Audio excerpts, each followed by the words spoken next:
আজকে মা বাজার থেকে নিয়ে এসেছিল মায়ের পছন্দের কাঁকড়া।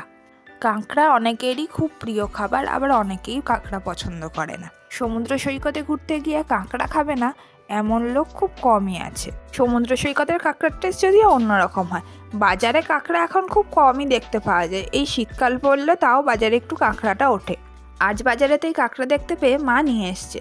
মা ঘরোয়াভাবেই কাঁকড়াটা রান্না করে। প্রথমে তেলে একটুখানি পেঁয়াজ ভেজে নিয়ে তাতে টমেটো আর লঙ্কা দিয়ে একটু নাড়িয়ে তাতে নুন, হলুদ, লঙ্কা গুঁড়ো, জিরে গুঁড়ো, ধনে গুঁড়ো, আদা বাটা, রসুন বাটা সব দিয়ে ভালোভাবে কষিয়ে তাতে কাঁকড়াগুলোকে দিয়ে দেয়।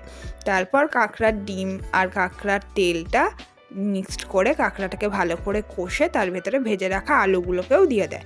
দিয়ে সেটাকে ভালোভাবে কষায়। তারপর পরিমাণ মতো জল দিয়ে ভালো করে ফুটিয়ে নামানোর আগে একটু গরম মশলা দিয়ে নামিয়ে দিলেই কাঁকড়া রেডি।